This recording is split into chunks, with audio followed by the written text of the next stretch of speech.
ಹೇ friends, welcome once again. Twitter ಅಲ್ಲಿ ಆಗಿರ್ಬೋದು, YouTube ಅಲ್ಲಿ ಆಗಿರ್ಬೋದು, ಒಂದ್ ಸ್ಪೆಸಿಫಿಕ್ ಕ್ವಶನ್ ತುಂಬಾ ಕಾಮನ್ ಆಗಿರುತ್ತೆ. ಒಬ್ಬ ಎಥೀಸ್ಟ್ ಹಿಂದೂ ಆಗೋದಕ್ಕೆ ಹೇಗೆ ಸಾಧ್ಯ? ಎಥೀಸ್ಟ್ ನಾಸ್ತಿಕರಾದ್ರೆ, ಹಿಂದೂ ಒಂದು ರಿಲಿಜನ್ ಆದ್ರೆ, ಹಿಂದೂ ಎಥೀಸ್ಟ್ ಅಂತ ಹೇಳ್ಕೊಳ್ಳೋದ್ರಲ್ಲಿ ಏನ್ ಅರ್ಥ? ಹಿಂದೂ ನಾಸ್ತಿಕ ಅಂತ ಹೇಳ್ಕೊಳ್ಳೋದ್ರಲ್ಲಿ ಏನ್ ಅರ್ಥ? ಈ ವಿಡಿಯೋದಲ್ಲಿ ಅದನ್ನ ಎಕ್ಸ್ಪ್ಲೇನ್ ಮಾಡ್ತೀನಿ. ಹಿಸ್ಟಾರಿಕಲಿ ಹಿಂದೂ ಫಿಲಾಸಫೀಸ್ ಏನೇನು ಹೇಳುತ್ತೆ ಅದ್ರ ಬಗ್ಗೆ ನಾವು ಡಿಸ್ಕಸ್ ಮಾಡೋಣ. ಅಷ್ಟೇ ಅಲ್ಲ, ಹಿಂದೂಯಿಸಂ ಅಲ್ಲಿ ವೈದಿಕ ಸೆಕ್ಷನ್ ಏನಿದೆಯೋ ಅದು ಯಾವ ರೀತಿ ಸಿಸ್ಟಮ್ ನ ಕಂಟ್ರೋಲ್ ಮಾಡುತ್ತೆ ಅಂತ ಕೂಡ ನಾವು ನೋಡೋಣ. ಈ ವಿಡಿಯೋದಲ್ಲಿ ಫ್ಯಾಕ್ಟ್ಸ್ ಇರುತ್ತೆ, ಆ ಫ್ಯಾಕ್ಟ್ಸ್ ಜೊತೆ ನನ್ನ ಒಪಿನಿಯನ್ಸ್ ಇರುತ್ತೆ, ಮತ್ತೆ ಕೆಲವು ಫಿಲಾಸಫೀಸ್ ನ ಕೆಲವು ವಿಷಯಗಳನ್ನ ನಾನು ಯಾವ ರೀತಿ ಅಂಡರ್ಸ್ಟ್ಯಾಂಡ್ ಮಾಡ್ಕೊಂಡಿದ್ದೀನೋ ಅದೇ ಪರ್ಸ್ಪೆಕ್ಟಿವ್ ಅಲ್ಲಿ ವಿಷಯ ನಿಮ್ ಜೊತೆ ಶೇರ್ ಮಾಡ್ಕೋತೀನಿ. ಟರ್ಮಿನಾಲಜೀಸ್ ಅಲ್ಲಿ ಏನಾದ್ರು ತಪ್ಪಿದ್ರೆ, ಫ್ಯಾಕ್ಟ್ಸ್ ಅಲ್ಲಿ ಏನಾದ್ರು ತಪ್ಪಿದ್ರೆ ದಯವಿಟ್ಟು ಕಾಮೆಂಟ್ ಸೆಕ್ಷನ್ ಅಲ್ಲಿ ಬರೀರಿ, ಅದ್ ನಾನು ಕರೆಕ್ಟ್ ಮಾಡ್ಕೋತೀನಿ. ಅಂಡರ್ಸ್ಟ್ಯಾಂಡಿಂಗ್ ಮತ್ತೆ ದೃಷ್ಟಿಕೋನ ಬೇರೆ ಬೇರೆ ತರ ಇರಬಹುದು. ಇದನ್ನ ಹೇಳ್ತಾ without further do let's start.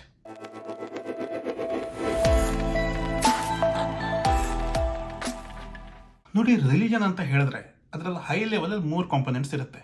ಒಂದು ಕಾನ್ಸೆಪ್ಟ್ ಆಫ್ ಡಿವೈನ್, ಯಾವುದನ್ನ ನಾವು ದೇವರಂತ ಕರಿಬಹುದು, ಇದರ ಬಗ್ಗೆ ಒಂದು ಕಾನ್ಸೆಪ್ಟ್ ಇರುತ್ತೆ. ಸೋಷಿಯಲ್ ಸ್ಟ್ರಕ್ಚರ್ ಮತ್ತೆ ರೂಲ್ಸ್ ಇರುತ್ತೆ.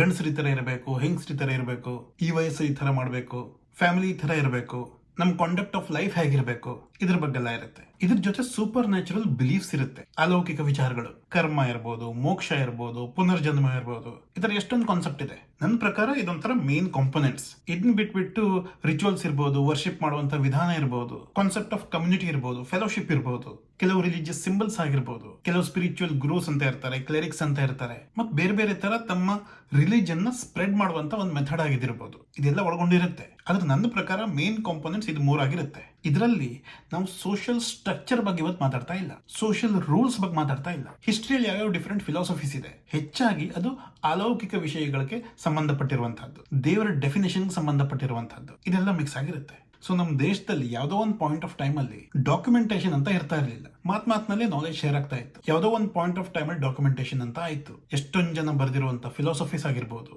ಐಡಿಯಾಸ್ ಆಗಿರ್ಬೋದು, ರಿಚುವಲ್ಸ್ ಆಗಿರ್ಬೋದು, ಇದೆಲ್ಲ ಸ್ಲೋಲಿ ಡಾಕ್ಯುಮೆಂಟ್ ಆಗೋದಕ್ಕೆ ಸ್ಟಾರ್ಟ್ ಆಯ್ತು. ಸೊ ತುಂಬಾ ಮೊದಲಿರುವಂತಹ ಡಾಕ್ಯುಮೆಂಟೇಶನ್ ಬಗ್ಗೆ ನಾವು ಮಾತಾಡಬೇಕು ಅಂತ ಹೇಳಿದ್ರೆ we go to the Vedic period. ಸಾವಿರಾರು ವರ್ಷ ಮೊದಲಿನ ವಿಷಯ ಇದು. ವೇದಗಳು ಜಾಸ್ತಿ ಫಿಲಾಸಫಿಕಲ್ ಆಗಿ ಇರಲಿಲ್ಲ, ರಿಚುವಲ್ಸ್ ಜಾಸ್ತಿ ಇತ್ತು. ಕೆಲವರು ದೇವರು ಕೂಡ ಇದ್ರು, ಇಂದ್ರ, ಅಗ್ನಿ, ವಾಯು, ಈ ತರ ಮಲ್ಟಿಪಲ್ ದೇವರು ಇದ್ರು. ಅದ್ ಬಿಟ್ಟು ರಿಚುವಲ್ಸ್ ಇತ್ತು, ಪ್ರಾಕ್ಟೀಸಸ್ ಇತ್ತು. ಯಾವ ರೀತಿ ರಿಚುವಲ್ಸ್ ಮಾಡ್ಬಿಟ್ಟು ನಾವು ದೇವರನ್ನ ಇಂಪ್ರೆಸ್ ಮಾಡಬಹುದು, ಯಾವ ಪ್ರಾಕ್ಟೀಸಸ್ ಒಳ್ಳೇದು, ಯಾವ ಪ್ರಾಕ್ಟೀಸಸ್ ಕೆಟ್ಟದು, ಈ ತರ ನಾವು ಮಾಡಬಹುದು, ಈ ತರ ನಾವು ಮಾಡಬಾರ್ದು, ಇದ್ರ ಬಗ್ಗೆ ಜಾಸ್ತಿ ಇದ್ವು. ಆದ್ರೆ ಹೋಗ್ತಾ ಹೋಗ್ತಾ ಉಪನಿಷತ್ಗಳು ಬಂತು. It is more of a philosophical document. ಅಂದ್ರೆ ಇದು ರಿಚುವಲ್ಸ್ ನ ಹೈಲೈಟ್ ಮಾಡೋದಿಲ್ಲ, ವೇದಗಳಿಗೆ ಅಸೋಸಿಯೇಟ್ ಆಗಿದೆ, ಆದ್ರೆ ಜಾಸ್ತಿ ಫಿಲಾಸಫಿಕಲ್ ಆಗಿದೆ. ಅಲೌಕಿಕ ವಿಚಾರಗಳಿದೆ ಇದರಲ್ಲಿ. ಆತ್ಮ, ಮೋಕ್ಷ, ಪುನರ್ಜನ್ಮ, ಅದ್ರ ಬಗ್ಗೆ ತುಂಬಾ ಡೆಫಿನೇಟಿವ್ ಆಗಿ ಮಾತಾಡಿದ್ದಾರೆ. ಚಂದೋಗ್ಯ ಉಪನಿಷತ್ ಆಗಿರ್ಬೋದು, ಬೃಹದಾರಣ್ಯಕ ಉಪನಿಷತ್ ಆಗಿರ್ಬೋದು, ಇಶಾ, ಕಥಾ, ಮಧುಕ್ಯ ಅಂತ ತುಂಬಾ ಇದೆ. ಬೃಹದಾರಣ್ಯಕ ಉಪನಿಷತ್ ತುಂಬಾ ವೆಲ್ ನೋನ್. ಆತ್ಮನ್ ಬ್ರಾಹ್ಮಣ್ ಅಂತ ಕಾನ್ಸೆಪ್ಟ್ ಎಲ್ಲ ಇದೆ. ಮೊದಲೊಂದು ವಿಡಿಯೋದಲ್ಲಿ ವಿಚಾರ ಮಾತಾಡಿದೀನಿ ನಾನು, ಇದ್ರ ಬಗ್ಗೆ ಡಿಸ್ಕಷನ್ ಆಗುತ್ತೆ. ಇದಾದ್ಮೇಲೆ ತುಂಬಾ ಬೇರೆ ಬೇರೆ ಗ್ರಂಥಗಳು ಬಂದಿದೆ. ಆದ್ರೆ ವೈದಿಕ ಸಿಸ್ಟಮ್ ಅಲ್ಲಿ ಫಿಲಾಸಫಿ ಸ್ಟಾರ್ಟ್ ಆಗಿರೋದು ಉಪನಿಷದಿಂದ,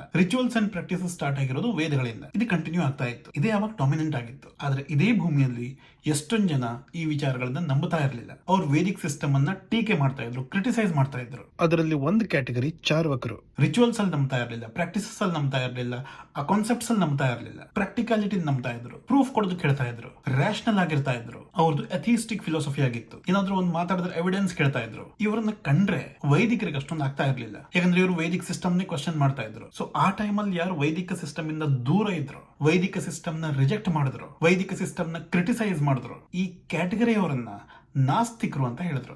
ದೇವ್ರು ನಂಬದೇ ಇರೋರು ಅಂತಲ್ಲ, ಯಾರು ವೈದಿಕ ಸಿಸ್ಟಮ್ ನ ನಂಬೋದಿಲ್ವೋ ಅವರೆಲ್ಲ ನಾಸ್ತಿಕರಾಗ್ಬಿಟ್ರು. ಯಾಕಂದ್ರೆ ಚಾರ್ವಕರನ್ನ ಮಾತ್ರ ನಾಸ್ತಿಕರ ಅಂತ ಕರಿತಾ ಇರ್ಲಿಲ್ಲ. ಆ ಟೈಮ್ ಅಲ್ಲಿ ಬುದ್ಧಿಸಂ ಕೂಡ ಬಂದಿತ್ತು, ವೈದಿಕರಿಗೆ ಇಷ್ಟ ಆಗ್ತಾ ಇರ್ಲಿಲ್ಲ.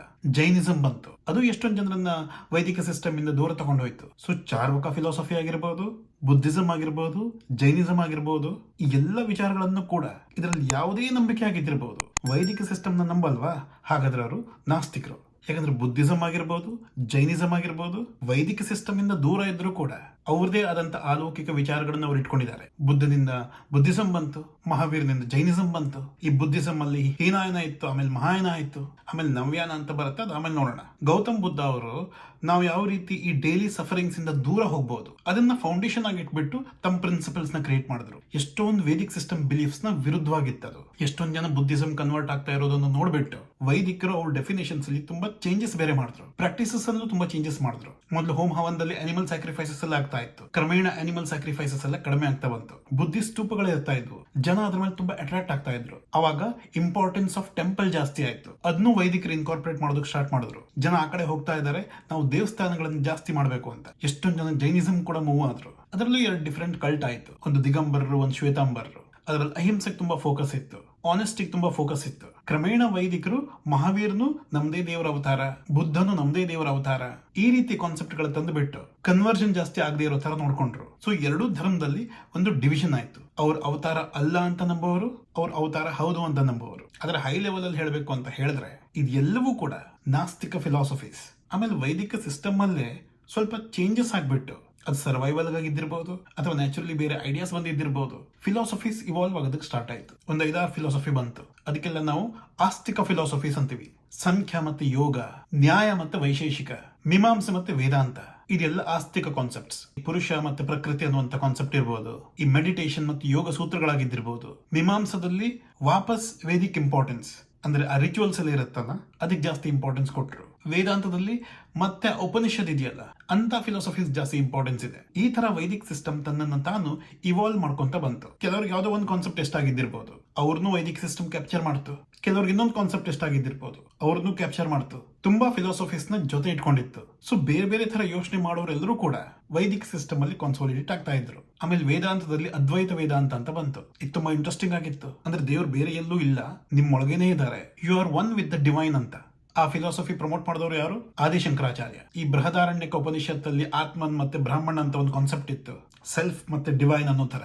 ಇದೆರಡು ಬೇರೆ ಅಲ್ಲ, ಇದೆರಡು ಒಂದೇ ಅನ್ನೋ ತರ ಅದ್ವೈತ ವೇದಾಂತ ಹೇಳುತ್ತೆ. ಆದ್ರೆ ವೈದಿಕರಿಗೆ ಇಲ್ಲೊಂದು ಪ್ರಾಬ್ಲಮ್ ಆಯ್ತು. ಜನ ತಮ್ಮಲ್ಲೇ ದೇವರಿದ್ದಾನೆ ಅಂತ ಅನ್ಕೊಂಡ್ಬಿಟ್ರೆ, ತಮ್ಮನ್ ತಾವೇ ದೇವ್ರಂತ ಅನ್ಕೊಂಡ್ಬಿಟ್ರೆ, ಆಮೇಲೆ ದೇವಸ್ಥಾನಕ್ಕೆ ಯಾರು ಬರ್ತಾರೆ? ಇನ್ನವೇ ನಾವು ಸೊಸೈಟಿನ ಕಂಟ್ರೋಲ್ ಮಾಡೋದಕ್ಕೆ ಆಗೋದಿಲ್ಲ. ಮೊದಲು ಕಾನ್ಸ್ಟಿಟ್ಯೂಷನ್ ಅಂತ ಇರ್ತಾ ಇರ್ಲಿಲ್ಲ. ರೂಲ್ಸ್ ಅಂತ ಹೇಳಿದ್ರೆ ಒಂದ್ ರೀತಿಯಲ್ಲಿ ರಿಲಿಜನ್ ಥ್ರೂನೇ ನಾವು ರೂಲ್ಸ್ ಹಾಕ್ಬೇಕಾಗಿತ್ತು. ಅದರಲ್ಲಿ ದೇವ್ರ ಭಯನೂ ಇರ್ತಾ ಇತ್ತು. ಅಲ್ಲಿ ಯಾರೋ ಒಬ್ಬನಿದಾನೆ, ಮೇಲ್ಗಡೆ ಇದ್ದಾನೆ ಅಥವಾ ಎಲ್ಲೋ ಒಂದ್ ಕಡೆ ಇದ್ದಾನೆ, ಅವನು ಈ ತರ ಹೇಳಿದಾನೆ, ಅವನನ್ನ ನಾವು ಇಂಪ್ರೆಸ್ ಮಾಡ್ಕೋಬೇಕು, ಅವನಿಗೆ ರಿಕ್ವೆಸ್ಟ್ ಮಾಡ್ಕೋಬೇಕು, ಅವನು ಕರುಣಾಮಯಿ. ಈ ತರ ಕಾನ್ಸೆಪ್ಟ್ ಇದ್ರೆ ನಾವೆಲ್ಲ ಕಂಟ್ರೋಲ್ ಅಲ್ಲಿ ಇರ್ತೀವಿ. ನಮ್ಮಲ್ಲಿ ದೇವರಿದಾನೆ ಅಂತ ತಿಳ್ಕೊಂಡ್ಬಿಟ್ರೆ ಅವಾಗ ಅದರಲ್ಲೇ ಸ್ವಲ್ಪ ಕಸ್ಟಮೈಸ್ ಮಾಡ್ಬಿಟ್ಟು ವೈಷ್ಣವ ವೇದಾಂತ ಅಂತ ಮಾಡಿದ್ರು. ಅದರಲ್ಲಿ ಒಂದು ಸ್ಪೆಸಿಫಿಕ್ ದೇವ್ರ ಕಾನ್ಸೆಪ್ಟ್ ಬಂದ್ಬಿಡುತ್ತೆ, ವಿಷ್ಣು. ಪ್ರತಿಯೊಬ್ಬನಿಗೂ ಅವನದೇ ವಿಷ್ಣು ಇರ್ತಾನೆ ಅಂತ ಹೇಳ್ಬಿಟ್ಟು. ಏನೇ ಅಂದ್ರೂ ಸ್ವಲ್ಪ ಡಿಟ್ಯಾಚ್ಮೆಂಟ್ ಆಯ್ತು. ಅಂದ್ರೆ ನನ್ನನ್ನ ನಾನೇ ದೇವ್ರಂತ ತಿಳ್ಕೊಳ್ಳೋದಲ್ಲ, ದೇವ್ರಂದ್ರೆ ವಿಷ್ಣು ಅಂತ. ಆಮೇಲೆ ನಾವು ಬಸವಣ್ಣನವ್ರ ಫಿಲಾಸಫಿ ನೋಡ್ತೀವಿ. ನಿರಾಕಾರ ಶಿವ ಅಂದ್ರೆ ಫಾರ್ಮ್ಲೆಸ್ ಗಾಡ್. ಶಿವ ಅಂದ್ಕೊಂಡ್ರೆ ಕೈಲಾಸದಲ್ಲಿ ಇರುವಂತಹ ಶಿವ ಅಲ್ಲ, ಈಶ್ವರ, ಶಿವ, ದೇವರು ಅಂತ ಹೇಳೋದಕ್ಕೆ ಒಂದು ಜನರಿಕ್ ಟರ್ಮ್ ಆಗಿ ಉಪಯೋಗಿಸ್ತಾ ಇದ್ರು. ನಿರಾಕಾರ ಶಿವ ಅಂತ ಹೇಳಿದ್ರೆ ಫಾರ್ಮ್ಲೆಸ್ ಗಾಡ್. ಇನ್ನೊಂದು ಸ್ವಲ್ಪ ಡೀಪ್ ಆಗಬೇಕು ಅಂತ ಹೇಳಿದ್ರೆ ಇಲ್ಲೊಂದು ವಿಡಿಯೋ ಇದೆ, ನೀವು ನೋಡಬಹುದು. ಅದರಲ್ಲಿ ಬಸವಣ್ಣನವರು ಅಲೌಕಿಕ ವಿಷಯಗಳಿಗಿಂತ ಜಾಸ್ತಿ ಸೋಷಿಯಲ್ ಜಸ್ಟಿಸ್ ಫೋಕಸ್ ಮಾಡಿದ್ರು. ಇಕ್ವಾಲಿಟಿ ಜಾಸ್ತಿ ಇರಬೇಕು, ದೇವಸ್ಥಾನಗಳಲ್ಲೂ ಡಿಸ್ಕ್ರಿಮಿನೇಷನ್ ಇದ್ರಿಂದ ದೇವಸ್ಥಾನಗಳು ಬೇಕು ಅನ್ನುವಂತ ಅವಶ್ಯಕತೆ ಜನರಲ್ಲಿ ಇರಬಾರದು. ತನ್ನ ಮತ್ತೆ ದೇವರ ಸಂಬಂಧವನ್ನು ಸಿಂಬಲೈಸ್ ಮಾಡೋದಕ್ಕೆ ಲಿಂಗ ಅನ್ನುವಂತ ಕಾನ್ಸೆಪ್ಟ್ ಬಂತು. Equality of cost, equality of gender, rejection of rituals, ಇದೆಲ್ಲ ಜಾಸ್ತಿ ಪ್ರಾಮುಖ್ಯತೆ ತಗೊಳ್ತು. ತುಂಬಾ ಜನ ಲಿಂಗಾಯತ ಧರ್ಮಕ್ಕೆ ಅಟ್ರಾಕ್ಟ್ ಆಗ್ತಾ ಇದ್ರು. ಆ ಕಮ್ಯುನಿಟಿ ದೊಡ್ಡದಾಗ್ತಾ ಇತ್ತು. ಅದರಲ್ಲೂ ಕೂಡ ಈ ಅವತಾರ ಇದು ಒಂದ್ ರೀತಿ ಎಕ್ಸ್ಟೆನ್ಷನ್ ಆಫ್ ವೇದಿಕ್ ಸಿಸ್ಟಮ್ ಇರುತ್ತೆ.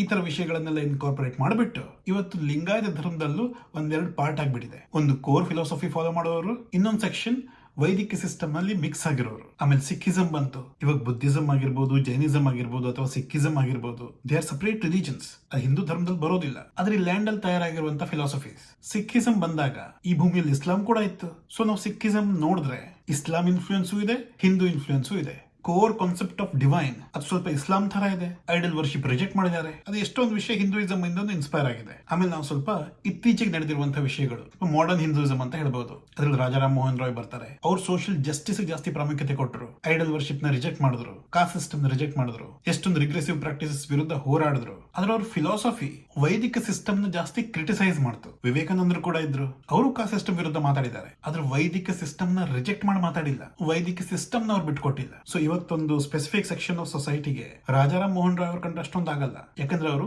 ವೈದಿಕ ಸಿಸ್ಟಮ್ ನ ಕ್ರಿಟಿಸೈಸ್ ಮಾಡಿದ್ದಾರೆ. ಅದು ಅವ್ರಿಗೆ ವಿವೇಕಾನಂದರ ಅಂದ್ರೆ ಇಷ್ಟ. ಯಾಕಂದ್ರೆ ಸ್ಪೆಸಿಫಿಕಲಿ ಕಾಸ್ಟ್ ಸಿಸ್ಟಮ್ ವಿರುದ್ಧ ಇದ್ದಿರಬಹುದು, ಪ್ರಾಕ್ಟೀಸ್ ವಿರುದ್ಧ ಇದ್ದಿರಬಹುದು, ಆದ್ರೆ ವೈದಿಕ ಸಿಸ್ಟಮ್ ವಿರುದ್ಧ ಆಗಿಲ್ಲ ಅವರು. ಅಷ್ಟೇ ಅಲ್ಲ, ವೇದಾಂತ ಫಿಲಾಸಫಿನ ವಿವೇಕಾನಂದರು ಪ್ರಮೋಟ್ ಮಾಡಿದ್ರು. ಅಷ್ಟೇ ಅಲ್ಲ, ನ್ಯಾಷನಲಿಸಂ ಅದ್ರ ಜೊತೆ ಮಿಕ್ಸ್ ಕೂಡ ಮಾಡಿದ್ರು. ಯಾಕಂದ್ರೆ ಬ್ರಿಟಿಷರ್ ಇರುವಂತ ಟೈಮ್ ಆಗಿತ್ತದು. ಬ್ರಿಟಿಷರ್ ವಿರುದ್ಧ ಫೀಲಿಂಗ್ಸ್ ಇತ್ತು ಜನಕ್ಕೆ. ನ್ಯಾಷನಲಿಸಂ ಇವೋಕ್ ಮಾಡೋದು ತುಂಬಾ ಈಸಿ ಆಗಿರುತ್ತೆ. ಸೊ ವೈದಿಕ ಫಿಲಾಸಫಿ ಕೂಡ ಇತ್ತು, ಅದ್ರ ಜೊತೆ ನ್ಯಾಷನಲಿಸಂ ಕೂಡ ಇಟ್ಕೊಂಡ್ರು. ಈ ವೈದಿಕ ಕಲ್ಚರ್ ಮತ್ತೆ ನ್ಯಾಷನಲಿಸಂ ಒಂದ್ ರೀತಿಯಲ್ಲಿ ಕೆಲವರಿಗೆ ಇದೊಂಥರ ಸಕ್ಸಸ್ ಫಾರ್ಮುಲಾ ಆಯ್ತು.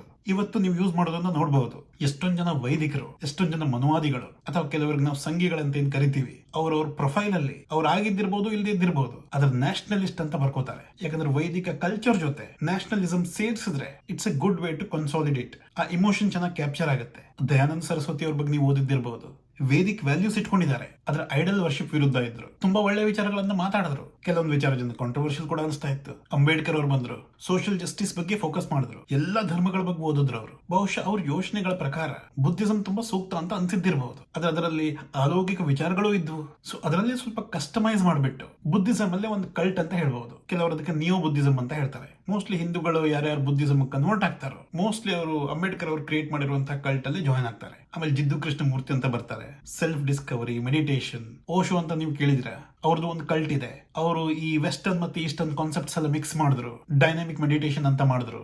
ಸೊ ಹೈ ಲೆವೆಲ್ ಅಲ್ಲಿ ನೋಡಿದ್ರೆ ಹಿಂದೂಯಿಸಂ ಅಲ್ಲಿ ತುಂಬಾ ಕಾನ್ಸೆಪ್ಟ್ಸ್ ಇದೆ. ನಾವು ಎಷ್ಟು ಮಾಡರ್ನ್ ಡೇಸ್ ಬರ್ತಾ ಇರ್ತೀವಿ, ವೈದಿಕರು ಏನಿದಾರೋ ಯಾವ್ದು ವರ್ಕ್ ಆಗುತ್ತೋ ಆ ಕಾನ್ಸೆಪ್ಟ್ ನ ಅಡಾಪ್ಟ್ ಮಾಡ್ಕೋತಾರೆ. ಕಾನ್ಸೆಪ್ಟ್ಸ್ ನ ಸೈನ್ಸ್ ಜೋಡಿಸ್ತಾರೆ. ಮಾಡರ್ನ್ ಸ್ಟೈಲ್ ಅಲ್ಲಿ ಅದನ್ನ ಪ್ರೆಸೆಂಟ್ ಮಾಡ್ತಾರೆ. Concept of god, rituals, meditation, science ಇದನ್ನೆಲ್ಲ ಕಂಬೈನ್ ಮಾಡಿ ಪ್ರೆಸೆಂಟ್ ಮಾಡೋದಕ್ಕೆ ಟ್ರೈ ಮಾಡ್ತಾರೆ. ಅದರಲ್ಲಿ ವೈದಿಕ ಫಿಲಾಸಫೀಸ್ ಜನರನ್ನ ಬಿಟ್ಟು ಹೋಗೋದಕ್ಕೆ ಬಿಡೋದಿಲ್ಲ. ಬೈ ಚಾನ್ಸ್ ಬೇರೆ ಕಡೆ ಹೋಗ್ತಾ ಇದಾರೆ ಅಂತ ಗೊತ್ತಾದ ಕೂಡಲೇ ವೈದಿಕ ಸಿಸ್ಟಮ್ ತನ್ನ ಚೇಂಜ್ ಮಾಡ್ಕೊಂಡ್ಬಿಡುತ್ತೆ. ಆದ್ರೆ ಬುದ್ಧಿಸಂ, ಜೈನಿಸಂ ಮತ್ತು ಸಿಖಿಸಂ ಇದೇ ಲ್ಯಾಂಡ್ ಅಲ್ಲಿ they formed different religion. So ನಾಸ್ತಿಕ ಫಿಲಾಸಫೀಸ್ ಅಲ್ಲಿ ಚಾರ್ವಕರು ಬರ್ತಾರೆ. ಆ ಚಾರ್ವಕ ಮೆಂಟಾಲಿಟಿಗೆ ನನ್ನನ್ನ ಅಸೋಸಿಯೇಟ್ ಮಾಡ್ಕೋತೀನಿ. ಸೊ ಇವತ್ತಿನ ಮಾಡರ್ನ್ ಡೆಫಿನೇಷನ್ ಆಫ್ ನಾಸ್ತಿಕತೆ ಪ್ರಕಾರನೂ ನಾನು ನಾಸ್ತಿಕನೇ. ಹಿಂದೂಯಿಸಂ ಅಲ್ಲಿ ಬಂದಿರುವಂತ ನಾಸ್ತಿಕ ಫಿಲಾಸಫಿ ಪ್ರಕಾರನೂ ನಾನು ನಾಸ್ತಿಕನೇ. ದೇವ್ರನ್ನ ನಂಬೋದಿಲ್ಲ ಒಂದು, ಅದ್ರ ಪ್ರಕಾರನೂ ನಾನು ನಾಸ್ತಿಕ. ವೈದಿಕ ಸಿಸ್ಟಮ್ ನ ಕ್ರಿಟಿಸೈಸ್ ಮಾಡೋದು, ವೈದಿಕ ಫಿಲಾಸಫೀಸ್ ನ ಕ್ರಿಟಿಸೈಸ್ ಮಾಡೋದು, ವೈದಿಕ ಕಾನ್ಸೆಪ್ಟ್ ನ ನಂಬದೇ ಇರೋದು, ಅದ್ರ ಪ್ರಕಾರನೂ ನಾನು ನಾಸ್ತಿಕನೇ. ಸೊ ನಾನ್ ನನ್ನನ್ನ ಹಿಂದೂ ನಾಸ್ತಿಕ ಅಥವಾ ಹಿಂದೂ ಚಾರ್ವಕ ಅಂತ ಹೇಳಿದ್ರೆ ತಪ್ಪಾಗೋದಿಲ್ಲ. ಚಾರ್ವಕರ ಬಗ್ಗೆ ಒಂದು ವಿಡಿಯೋನೇ ಮಾಡಿದೀನಿ, ನೀವು ನೋಡಬಹುದು. ಸೊ ನಮ್ಮ ಹಿಂದೂಯಿಸಂ ಅಲ್ಲಿ ಎಷ್ಟೊಂದು ಬುಕ್ಸ್ ಇದೆಯೋ, ಇನ್ಫ್ಯಾಕ್ಟ್ ಇದೆಲ್ಲ ಬುಕ್ಸ್ ಒಂದೇ ರೀತಿ ಅದು ವೇದಿಕ್ ಸಿಸ್ಟಮ್ಗೆ ಹೋಗ್ಬಿಟ್ಟಿದೆ. ಆ ಋಷಿ ಬರ್ದಿದ್ದಾನೆ, ಈ ಋಷಿ ಬರ್ದಿದ್ದಾನೆ ಅಂತ. ಅದನ್ನ ಒಂದ್ ಸ್ವಲ್ಪ ಡೀಟೇಲ್ ಆಗಿ ನೋಡಿದ್ರೆ ಅದು ಯಾವುದೋ ಒಂದು ಋಷಿ ಬರ್ದಿರೋ ಚಾನ್ಸೇ ಇಲ್ಲ. ಆ ವಿಷಯದ ಬಗ್ಗೆ ಏನಾದ್ರೂ ನಿಮಗೆ ಇಂಟ್ರೆಸ್ಟ್ ಇದ್ರೆ ಇಲ್ಲೊಂದು ವಿಡಿಯೋ ಇದೆ, ಅದನ್ನ ನೀವು ನೋಡಬಹುದು. ಅದ್ರ ನಾವು ಎಷ್ಟೊಂದು ಮಾತಾಡಿದ್ವಿ. ಎರಡು ವಿಷಯ ನಾವು ನೆನ್ಪಿಟ್ಕೋಬೇಕು. ಇವಾಗ ನಾವು ಮಾತಾಡಿರೋದು ಫಿಲಾಸಫಿಕಲ್ ವಿಷಯ, ನಂಬಿಕೆಯ ವಿಷಯ, ಅಲೌಕಿಕ ವಿಷಯಗಳು. ಮೋಸ್ಟ್ಲಿ ಈ ಡಿವೈನ್ ಫಿಲಾಸಫಿ, ಅಲೌಕಿಕ ಫಿಲಾಸಫೀಸ್ ಬಗ್ಗೆ ನಾವು ಮಾತಾಡುವಾಗ ಇದನ್ನ ಅಕ್ಸೆಪ್ಟ್ ಮಾಡ್ಕೊಳ್ಬಹುದು, ರಿಜೆಕ್ಟ್ ಮಾಡಬಹುದು. ಆದ್ರೆ ಸೋಷಿಯಲ್ ಅದೇನು ಪ್ರಾಬ್ಲಮ್ ಕ್ರಿಯೇಟ್ ಮಾಡೋದಿಲ್ಲ. ಒಬ್ಬನ ದೇವ್ರ ಹೊರಗಡೆ ಇದ್ದಾನೆ ಅನ್ಕೋಬಹುದು, ಒಬ್ಬನ ದೇವ್ರ ಒಳಗಡೆ ಇದ್ದಾನೆ ಅನ್ಕೋಬಹುದು, ಒಬ್ಬನ ನಿರಾಕಾರ ಅನ್ಕೋಬಹುದು, ಒಬ್ಬನ ಆಕಾರ ಕೊಟ್ಕೋಬಹುದು.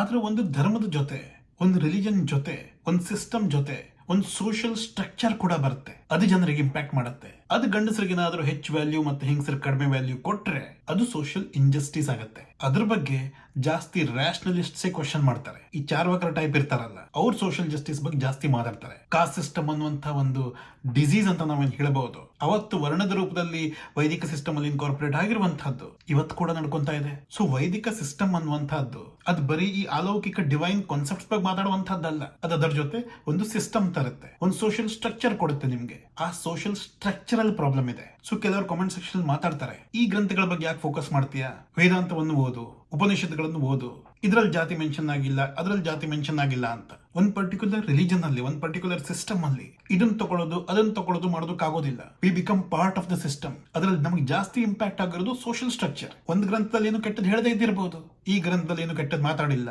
ಅದೇ ನಮ್ಮದು ಮೇನ್ ಗ್ರಂಥ. ಇದೆಲ್ಲ ಮಾತಾಡೋದಕ್ಕೆ ಓಕೆ, ಅದ್ರ ಸಾವಿರಾರು ವರ್ಷ ನಮ್ಮ ಲೈಫ್ ಅಲ್ಲಿ ಇಂಪ್ಯಾಕ್ಟ್ ಮಾಡಿರೋದು ಯಾವ ಗ್ರಂಥ ಅಂತ ನಮಗೆ ಗೊತ್ತು. ಅದು ಗ್ರಂಥಗಳಲ್ಲಿ ಏನೇ ಬರೆದಿದ್ದಿರಬಹುದು.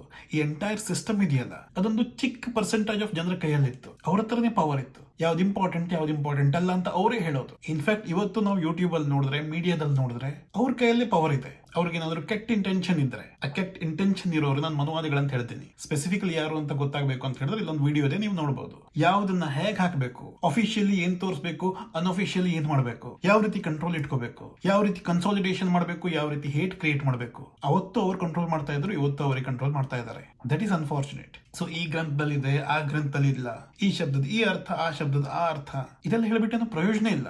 ನಾವು ಸಿಸ್ಟಮ್ ಅನ್ನ ಹೊಲಿಸ್ಟಿಕ್ ಆಗಿ ನೋಡ್ಬೇಕಾಗತ್ತೆ. ಕಂಟ್ರೋಲ್ ಮಾಡೋರೇ ವಿಷಕಾರಿ ಆಗಿದ್ರೆ ಎಲ್ಲಿ ಏನ್ ಬರೆದಿದೆ ಅನ್ನೋದು ಇಂಪಾರ್ಟೆಂಟ್ ಅಲ್ಲ. ಒಂದು ಪುಸ್ತಕದಲ್ಲಿ ಏನ್ ಬರೆದಿದೆ ಅಂತ ಅಷ್ಟೊಂದು ಇಂಪಾರ್ಟೆಂಟ್ ಆಗೋದಿಲ್ಲ, ಅದನ್ನ ಅನುವಾದ ಮಾಡುವಂತ ಟೀಚರ್ ಇಂಪಾರ್ಟೆಂಟ್ ಆಗ್ಬಿಡ್ತಾನೆ. ಇಲ್ಲಿ ಸೆಲ್ಫ್ ಪ್ರೊಕ್ಲೇಮ್ ಟೀಚರ್ಸ್ ಇದಾರಲ್ಲ, ಕೆಲವರು ತಾವೇ ರಿಲಿಜಿಯಸ್ ಲೀಡರ್ಸ್ ಅಂತ ನಿಮ್ ಮುಂದೆ ಪ್ರೆಸೆಂಟ್ ಮಾಡ್ಕೊಳ್ಳೋರು, ಅವರಲ್ಲಿ ಕೆಲವರಲ್ಲಿ ಪ್ರಾಬ್ಲಮ್ ಇದೆ ಅಂತ ನನಗನ್ಸುತ್ತೆ. ಅಷ್ಟೇ ಅಲ್ಲ, ಇದೆಲ್ಲ ಫಿಲಾಸಫೀಸ್ ಇದೆಯಲ್ಲ, ಇದ್ರ ಬಗ್ಗೆ ನಮಗೆ ಗೊತ್ತಾಗಿರೋದು ಬಿಕಾಸ್ ದೇ ಆರ್ ಡಾಕ್ಯುಮೆಂಟೆಡ್. ಎಷ್ಟೊಂದು ದ್ರವಿಡಿಯನ್ ಫಿಲಾಸಫೀಸ್ ಇದ್ದಿರಬಹುದು, ಅದ್ಭುತವಾದ ಫಿಲಾಸಫೀಸ್ ಇದ್ದಿರಬಹುದು. ಈ ಚಾರ್ವಾಕ ಫಿಲಾಸಫಿ ಏನಿದೆ ಇವತ್ತು ನಮ್ಗೆ ಅಷ್ಟೊಂದು ಇಂಟ್ರೆಸ್ಟಿಂಗ್ ಆಗಿ ಅನ್ಸೋದು, ಅದು ಚಾರ್ವಾಕರ ಬರ್ದಿರೋದಲ್ಲ, ಚಾರ್ವಾಕರ ಬಗ್ಗಾಗಿ ಬೇರೆಯವ್ರು ಬರೆದಿರೋದು. ಚಾರ್ವಾಕರ ಡಾಕ್ಯುಮೆಂಟೇಶನ್ ಹಾಳಾಗೋಗಿದೆ. ಟ್ರೈಬಲ್ ಕಲ್ಚರ್ ಇದೆ, ಎಷ್ಟೊಂದು ಮೆಡಿಸಿನ್ಸ್ ಅವ್ರು ಇನ್ವೆಂಟ್ ಮಾಡಿದಾರೋ, ಅವ್ರದ್ದು ಏನೇನು ಕೊಡುಗೆ ಇದೆಯೋ ಡಾಕ್ಯುಮೆಂಟ್ ಆಗಿಲ್ಲ. ಅಥವಾ ಅವ್ರು ಮಾಡಿರುವಂತ ಎಷ್ಟೊಂದು ಆವಿಷ್ಕಾರ ಯಾರೋ ಒಬ್ಬ ಋಷಿ ಹೆಸರಲ್ಲಿ ಡಾಕ್ಯುಮೆಂಟ್ ಮಾಡ್ಕೊಂಡ್ಬಿಟ್ಟಿದ್ದಾನೋ ಅಂತ ನಮ್ಗೆ ಗೊತ್ತಿಲ್ಲ. ಯಾಕಂದ್ರೆ ಡಾಕ್ಯುಮೆಂಟೇಶನ್ ಅನ್ನುವಂತಹದ್ದು ಎಲ್ಲರ ಕೈಲೂ ಇರ್ತಾ ಇರಲಿಲ್ಲ. ಸೊ ಇವತ್ತು ನಾವು ಹಿಂದೂಯಿಸಂ ಅಂತ ಏನ್ ನೋಡ್ತಾ ಇದೀವೋ ಅದರಲ್ಲಿ ವೈದಿಕ ಸಿಸ್ಟಮ್ ಅನ್ನೋದು ಡಾಮಿನೆಂಟ್ ಆಗಿರೋದು, ಅದೇ ಹೈಲೈಟ್ ಆಗಿರೋದು. ಅದರಲ್ಲಿ ಬರುವಂತಹ ದೇವರೇ ಜಾಸ್ತಿ ಹೈಲೈಟ್ ಆಗಿರೋದು, ಅದರಲ್ಲಿ ಬರುವಂತಹ ರೂಲ್ಸ್ ಜಾಸ್ತಿ ಹೈಲೈಟ್ ಆಗಿರೋದು, ಫಿಲಾಸಫೀಸ್ ಜಾಸ್ತಿ ಹೈಲೈಟ್ ಆಗಿರೋದು. It is because of documentation. ವೈದಿಕ system is not equal to Hinduism. Hinduism ಅಲ್ಲಿ ತುಂಬಾ ವಿಷಯ ಬರುತ್ತೆ. ಟ್ರೈಬಲ್ಸ್ ಕೂಡ ಹಿಂದೂಗಳೇ, ಅವ್ರದ್ದು ಕಲ್ಚರ್ ಇದೆ. ಸೊ ಇವಾಗ ನಾನು ವೈದಿಕ ಸಿಸ್ಟಮ್ ಅಲ್ಲಿ ನಂಬೋದಿಲ್ಲ ಅಂತ ಹೇಳ್ಬಿಟ್ಟು, ಆ ವಿಚಾರಗಳನ್ನ ಅಕ್ಸೆಪ್ಟ್ ಮಾಡ್ಕೊಳ್ಳೋದಿಲ್ಲ ಅಂತ ಹೇಳ್ಬಿಟ್ಟು ವಿರುದ್ಧ ಮಾಡ್ತೀನಿ, ನಾಶ ಮಾಡ್ತೀನಿ ಅಂತ ಅಲ್ಲ. ಅದರಲ್ಲಿ ನಂಬಿಕೆ ಇಲ್ಲದೆ ಇರೋನು ಅದನ್ನು ಓದಿದ್ರೆ ನನ್ನ ಲೈಫ್ ಅಲ್ಲಿ ಯಾವ ಪ್ರಾಕ್ಟಿಕಲ್ ಅಡ್ವಾಂಟೇಜು ಇಲ್ಲ ಅಂತ ನಂಬದವನು. ಡಿವೈನ್ ಫಿಲಾಸಫೀಸ್ ಬೇರೆ ಬೇರೆ ಆಗಿದ್ದಿರಬಹುದು, ಇಂಪಾರ್ಟೆಂಟ್ ಸೋಷಿಯಲ್ ಸ್ಟ್ರಕ್ಚರ್ ಅದರಲ್ಲಿ ಪ್ರಾಬ್ಲಮ್ ಇದೆ. ಹಾಗಂತ ಕಲ್ಚರಲ್ ಕೊಲಾಬರೇಷನ್ ಆಗಬೇಕು. ಅಲ್ಲಿ ಹೋಗೋದಿಲ್ಲ, ಅವ್ರ ಜೊತೆ ಮಾತಾಡೋದಿಲ್ಲ, ಇವರು ಮತ್ತೆ ನಾವು ಬೇರೆ ಬೇರೆ ಈ ತರ ಮಾಡ್ಕೊಂತ ಕೂತ್ಕೊಳ್ಳೋದಕ್ಕೆ ಆಗೋದಿಲ್ಲ. ಎಲ್ಲರೂ ಜೊತೆ ಇದೀವಿ. ಯಾರಾದ್ರೂ ಯಾವ್ದೋ ಒಂದು ವಿಷಯ ನಂಬಿದ್ರೆ ಅಗ್ರಿ ಟು ಡಿಸ್ಅಗ್ರಿ ಮಾಡ್ಕೊಂಡು ಜೊತೆಲೇ ಇರಬೇಕಾಗತ್ತೆ. ದೇವಸ್ಥಾನಕ್ಕೆ ಹೋಗೋದಾಗ್ಲಿ, ಚರ್ಚಿಗೆ ಹೋಗೋದಾಗ್ಲಿ, ಮಾಸ್ಕಿಗೆ ಹೋಗೋದಾಗ್ಲಿ, it doesn't make any difference to me. Interesting ಆಗಿರುತ್ತೆ. ಎಷ್ಟೊಂದು ಜಾಗದಲ್ಲಿ ಸ್ಟೋರೀಸ್ ಅಸೋಸಿಯೇಟ್ ಆಗಿದ್ದಿರಬಹುದು, ತುಂಬಾ ಬ್ಯೂಟಿಫುಲ್ ಆರ್ಕಿಟೆಕ್ಚರ್ ಆಗಿದ್ದಿರಬಹುದು, ಬೇರೆ ಬೇರೆ ಕಲ್ಚರ್, ಬೇರೆ ಬೇರೆ ರಿಚುವಲ್ ಇದ್ದಿರಬಹುದು. ನೋಡೋದಕ್ಕೆ ಇಂಟ್ರೆಸ್ಟಿಂಗ್ ಇರುತ್ತೆ, ಆದ್ರೆ ಯಾವ್ದೊಂದು ಸೀರಿಯಸ್ ಆಗಿ ತಗೊಳ್ಳೋದಿಲ್ಲ. ಆದ್ರೆ ಇದೆಲ್ಲ ಹಿಸ್ಟ್ರಿ ನೋಡಿದ್ರೆ ಒಂದು ವಿಚಾರ ನಮ್ಗೆ ಅರ್ಥ ಆಗುತ್ತೆ. ಎಲ್ಲಿವರೆಗೆ ಅಲೌಕಿಕ ವಿಚಾರಗಳು ಬರೋದಿಲ್ವೋ, ಅಂದ್ರೆ ಕರ್ಮ, ಪುನರ್ಜನ್ಮ, ಮೋಕ್ಷ, ನಿರ್ವಾಣ, ಬದುಕಿರುವಾಗ ದೇವರನ್ನ ಹೇಗೆ ಇಂಪ್ರೆಸ್ ಮಾಡೋದು, ಸತ್ ಮೇಲೆ ನಾವು ಏನಾಗ್ತೀವಿ, ವಾಪಸ್ ಹುಟ್ಟು ಬರ್ತೀವ, ಈ ತರ ವಿಚಾರಗಳಿಗೆ ಎಲ್ಲಿವರೆಗೆ ಬರೋದಿಲ್ವೋ ಅಲ್ಲಿವರೆಗೆ ಒಂದು ದೊಡ್ಡ ಕ್ರೌಡ್ ಅನ್ನ ಕನ್ಸೋಲಿಡೇಟ್ ಮಾಡೋದಕ್ಕೆ ಆಗೋದಿಲ್ಲ, ಒಂದು ಧರ್ಮ ಫಾರ್ಮ್ ಆಗೋದಿಲ್ಲ. ಯಾಕಂದ್ರೆ ಕ್ರಮೇಣ ವಯಸ್ಸಾಗ್ತಾ ಇದ್ದಂಗೆ ನನ್ನ ಪ್ರಕಾರ ಜನರ ಮೇಲೆ ರ್ಯಾಷನಾಲಿಟಿ ಇಂಪ್ಯಾಕ್ಟ್ ಕಡಿಮೆ ಆಗುತ್ತೆ, ಅಲೌಕಿಕ ವಿಚಾರಗಳ ಇಂಪ್ಯಾಕ್ಟ್ ಜಾಸ್ತಿ ಆಗ್ತಾ ಹೋಗುತ್ತೆ, ಆಧ್ಯಾತ್ಮಿಕ ವಿಷಯ ಜಾಸ್ತಿ ಇಂಪ್ಯಾಕ್ಟ್ ಆಗ್ತಾ ಹೋಗುತ್ತೆ. ಸೊ ಇಂಥ ವಿಚಾರ ಮಾತಾಡ್ಬಿಟ್ಟು, ಇಂಥ ವಿಷಯಗಳನ್ನ ಸ್ಪ್ರೆಡ್ ಮಾಡಿಬಿಟ್ಟು ಯೂಶುವಲಿ ಧರ್ಮ ಕೂಡ ಸ್ಪ್ರೆಡ್ ಆಗುತ್ತೆ. ಮತ್ ಮನುವಾದಿಗಳಂತ ನಾವೇನ್ ಹೇಳ್ತೀವೋ ಸಿಕ್ಕಾಪಟ್ಟೆ ಚೆನ್ನಾಗಿ ಅಡ್ಯಾಪ್ಟ್ ಆಗ್ತಾರೆ ಅವರು. ಅಂದ್ರೆ ಯಾವ ರೀತಿ ಒಂದು ಸೊಸೈಟಿ ಚೇಂಜ್ ಆಗ್ತಾ ಇರುತ್ತೋ ಅದ್ರ ಪ್ರಕಾರ ಅವರು ಚೇಂಜ್ ಆಗ್ತಾ ಇರ್ತಾರೆ. ಸೇ ಫಾರ್ ಎಕ್ಸಾಂಪಲ್, ರಾಮ ಮಾಂಸಾಹಾರಿ ಹೌದು ಅಲ್ವಾ ಅಂತ ಏನೋ ಒಂದು ಕಾಂಟ್ರವರ್ಸಿ ಆಯ್ತು ಅಂತ ಇಟ್ಕೊಳ್ಳಿ, ಅವ್ರು ರಿಜೆಕ್ಟ್ ಮಾಡ್ತಾರೆ. ಆತರ ಆಗಿರೋದು ಚಾನ್ಸೇ ಇಲ್ಲ ಅಂತಾರೆ. ನಿಮ್ಮ ಮೇಲೆ ಕೇಸ್ ಹಾಕ್ಬಹುದು, ನಿಮ್ಮನ್ನ ಆಂಟಿ ಹಿಂದೂ ಮಾಡಬಹುದು. ಆದ್ರೆ ಒಂದ್ಸತಿ ನಾವು ಅದನ್ನ ಪ್ರೂಫ್ ಸಮೇತ ತಂದು ತೋರಿಸಿದ್ರೆ, ಒಂದೊಂದು ಶ್ಲೋಕವನ್ನು ತಗೊಂಡ್ ಬಂದು ಆ ಒಂದು ಡೀಟೇಲ್ಸ್ ನಾವೇನಾದ್ರೂ ಕೊಟ್ರೆ, ಇನಿಷಿಯಲಿ ಅದರ ಅರ್ಥ ಹೀಗೆ, ಅದರ ಅರ್ಥ ಹಾಗೆ ಅಂತ ಅದರಲ್ಲೂ ಸ್ವಲ್ಪ ಆರ್ಗ್ಯುಮೆಂಟ್ ಮಾಡಬಹುದು. ಅದ್ರ ತುಂಬಾ ಕ್ಲಿಯರ್ ಆಗ್ಬಿಟ್ಟು ಹೊರಗಡೆ ಸತ್ಯ ಬಂದ್ಬಿಟ್ಟಿದೆ ಅಂತ ಗೊತ್ತಾದ ಕೂಡಲೇ ಮೊದ್ಲಿನ ತರನೇ ಹಠ ಮಾಡ್ಕೊಂಡಿರೋದಿಲ್ಲ ಅವರು. ಅವ್ರು ಚೇಂಜ್ ಆಗ್ತಾರೆ, ಅಡಾಪ್ಟ್ ಆಗ್ತಾರೆ. Vegetarian ಆಗಿದ್ರೇನು, non vegetarian ಆಗಿದ್ರೇನು, ideals important, principles important, ಅದರಿಂದ ನಾವು ಇನ್ಸ್ಪೈರ್ ಆಗಬೇಕು ಅಂತಾರೆ, ಚೇಂಜ್ ಆಗ್ತಾರೆ ಅವರು. ಅದ್ರ ಬಗ್ಗೆ ಒಂದು ವಿಡಿಯೋ ಮಾಡಿದೀನಿ, ನೀವು ನೋಡಬಹುದು. ಮನುವಾದಿಗಳಿಗೆ ಕನ್ಸಾಲಿಡೇಷನ್ ಮುಖ್ಯ. ಈ ಸೊಸೈಟಿನ ಸೋಷಿಯಲಿ ಮತ್ತು ಪೊಲಿಟಿಕಲಿ ಕಂಟ್ರೋಲ್ ಮಾಡೋದಕ್ಕೆ ಈ ಕನ್ಸಾಲಿಡೇಟ್ ಆಗೋದು ಮುಖ್ಯ ಅವ್ರಿಗೆ. ಜೀಸಸ್ ನ ವಿಷ್ಣು ಅವತಾರ ಬೇಕಾದ್ರೆ ಅಂತಾರೆ, ಅಲ್ಲಹನ ಈಶ್ವರ ಅವತಾರ ಅಂತಾರೆ. ಯಾವ್ಯಾವ ಬೇರೆ ಬೇರೆ ರಿಲಿಜನ್ ಆಗಿದೆಯೋ ಆ ರಿಲಿಜನ್ ಫೌಂಡರ್ಸ್ ಇರ್ತಾರಲ್ಲ, ಅಥವಾ ಮೇನ್ ದೇವರು ಇರ್ತಾರಲ್ಲ, ಅವ್ರನ್ನ ಅವತಾರ ಮಾಡೋದಕ್ಕೆ ಟ್ರೈ ಮಾಡಿದ್ದಾರೆ, ತಕ್ಕ ಮಟ್ಟಿಗೆ ಸಕ್ಸಸ್ಫುಲ್ ಆಗಿದ್ದಾರೆ. ಸೊ ಅವರ ಆ ಒಂದು ಪ್ರಾಕ್ಟಿಕಾಲಿಟಿ ಇದೆಯಲ್ಲ, ಅದು ನಾವು ಮೆಚ್ಚುವಂತಹದ್ದು. ಇವತ್ತು ಕೂಡ ನಮ್ಮಲ್ಲಿ ತುಂಬಾ ದೇವರಿದೆ, ಆದ್ರೆ ಸೋಷಿಯಲಿ ಮತ್ತು ಪೊಲಿಟಿಕಲಿ ಎಲ್ಲರೂ ಕನ್ಸಾಲಿಡೇಟ್ ಆಗಬೇಕು ಅಂದ್ಬಿಟ್ಟು ಒಂದೇ ದೇವ್ರ ಮೇಲೆ ಫೋಕಸ್ ಮಾಡ್ತಾರೆ, ನ್ಯಾಷನಲಿಸಂ ನ ಜೊತೆಗೆ ಇಟ್ಕೋತಾರೆ. ಆದ್ರೂ ಕನ್ಸಾಲಿಡೇಷನ್ ಆಗ್ತಾ ಇಲ್ಲ ಅಂದ್ರೆ hate for other community use ಮಾಡ್ತಾರೆ. ಬೇರೆ ಕಮ್ಯುನಿಟೀಸ್ ಮೇಲೆ ಭಯ ಎಲ್ಲ ಹುಟ್ಟಿಸಬಹುದು. ಈ ತರ ಎಲ್ಲ ಮಾಡ್ಬಿಟ್ಟು ಅವರು ಕನ್ಸಾಲಿಡೇಟ್ ಮಾಡ್ತಾರೆ. ಸೊ ಅವಾಗ್ನಿಂದ ಇವಾಗಿನವರೆಗೆ ನೀವು ಈ ಎಂಟೈರ್ ವಿಡಿಯೋ ನೋಡಿದ್ರಲ್ಲ, ಆ ಕಾಲಕ್ಕೆ ಯಾವ ಫಿಲಾಸಫಿ ಸೂಟ್ ಆಗುತ್ತೋ ಅದು ಆ ಕಾಲಕ್ಕೆ ಎಮರ್ಜ್ ಆಗಿ ಬಂದ್ಬಿಟ್ಟಿದೆ. ಬೇರೆ ಎಲ್ಲ ಕಮ್ಯುನಿಟೀಸ್ ಅಲ್ಲಿ ನಿಮಗೆ ಈ ಲೆವೆಲ್ ವೇರಿಯೇಷನ್ ಸಿಗೋದಿಲ್ಲ, ವೈದಿಕ ಸಿಸ್ಟಮ್ ಅಲ್ಲಿ ಸಿಗುತ್ತೆ.